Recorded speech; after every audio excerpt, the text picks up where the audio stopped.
시청자 여러분 안녕하십니까? 1월 15일 화요일 KTV 뉴스 중심 시작합니다. KTV 국민방송 유튜브 채널을 통해서도 라이브 서비스를 제공합니다. 문재인 대통령이 청와대에서 대기업과 중견기업인들을 만납니다.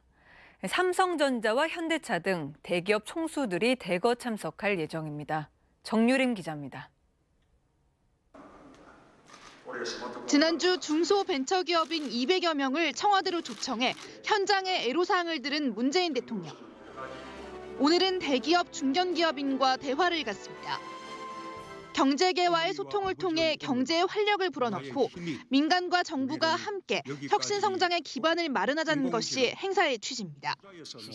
대기업에서는 이재용 삼성전자 부회장, 정의선 현대자동차 수석부회장 등 5대 그룹 총수가, 중견기업에서는 김택진 NC소프트 대표 등이 자리합니다. 참가 기업인은 대한상의가 청와대와 조율을 통해 선정했습니다. 대기업은 자산 순위를, 중견기업은 각 업종을 대표하는 기업을 고려했다는 게 청와대의 설명입니다.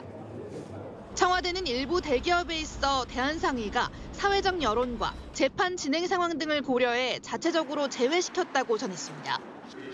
정부에서는 경제부총리와 사회부총리, 산업부, 과기정통부, 고용부 등 경제 관련 부처가 모두 참석합니다. 문 대통령은 사전에 정해진 시나리오 없이 타운홀 미팅 방식으로 대화를 진행할 예정입니다.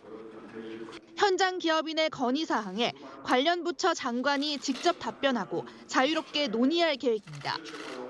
대한상의는 자유로운 형식 속 산업 현장의 목소리를 허심탄회하게 전달할 예정이라며 이번 기업인 대화를 통해 경제 활력 회복에 물꼬를 트는 다양한 해결책이 마련되길 기대했습니다. KTV 정유리입니다. 2차 북미 정상회담 준비가 속도를 내고 있습니다. 빠르면 이번 주 북미 고위급 회담이 열릴 것으로 보입니다. 최효진 기자입니다. 2차 북미 정상회담 개최 시기에 대해 마이크 폼페이오 미 국무장관은 세부 사항을 도출하고 있다고 말했습니다. 이르면 이번 주 북미 고위급 회담이 열리고 실무 준비에 필요한 시간을 감안하면 2월 말 3월 초 정상회담 개최가 유력해 보입니다. 지난해 사례를 봤을 때 대략 2차 북미 정상회담까지는 한 달 정도 시간 내지는 좀 더 많거나 줄 수는 있겠으면 시간이 있다고 보여지면 고위급 회담이 열릴 개연성도 충분히 남아있다 이렇게 봐야겠죠. 정부 고위 당국자는 설 연휴인 다음 달 5일 전후를 언급하기도 했습니다.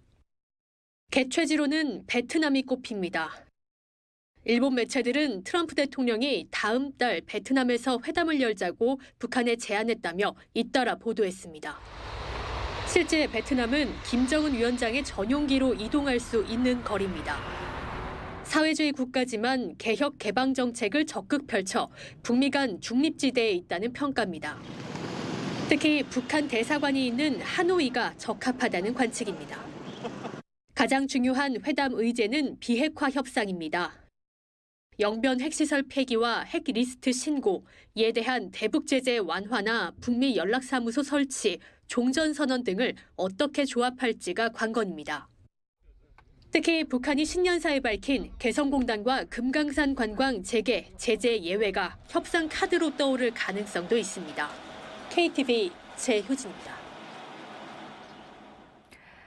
직장인이 지난 1년 동안 낸 세금을 최종 정산해서 차액을 돌려받거나 더 내는 연말정산이 오늘부터 시작됩니다. 직장인은 오늘 오전부터 국세청 홈택스 연말정산 간소화 서비스에서 신용카드 사용 금액과 의료비 등 연말정산을 위한 각종 증빙 내역을 확인할 수 있습니다. 올해부터는 신용카드로 쓴 도서 공연비와 3억 원 이하 주택 임차 보증금 반환 보증 보험료 자료도 신규로 포함됐습니다. 네, 연말정산을 하려면 준비할 서류들이 참 많죠. 정부 24를 이용하면 간편하게 발급받을 수 있습니다. 박천영 기자가 자세히 알려드립니다. 13월의 월급이라 불리는 연말정산. 행정안전부는 연말정산에 필요한 증빙 서류를 간편하게 발급받을 수 있도록 서비스를 제공합니다. 네, 보시는 것처럼 정부 24에서 별도의 화면이 구성되는데요. 주민등록 등본과 국민기초생활수급자 증명서, 장애인 증명서, 재학 증명서 등을 신청하면 바로 발급받을 수 있습니다. 뿐만 아니라 연말정산을 할 때 자주 쓰는 교육비 납입 증명서나 개별 주택가격 확인서도 발급이 가능합니다. 이 증빙 서류는 주민센터에서 방문해서 발급받으면 종류에 따라 수수료가 붙기도 하죠. 정부 24에서는 모두 무료로 이용할 수 있는데요. 회원이 아니더라도 공인인증서만 있으면 신청할 수 있다고 하네요. 플러그인 프로그램이란 브라우저가 제공하지 않는 기능을 사용하기 위해 개인용 PC에 설치하는 별도의 소프트웨어입니다. 액티브엑스와 실행 파일 등이 대표적인데 그동안 대부분의 공공 웹사이트에서 수시로 플러그인 제공 알림창이 떠 이용자들은 불편을 겪어왔습니다. 행정안전부는 2020년까지 모든 공공 웹사이트에서 이 플러그인을 없애기로 했는데요.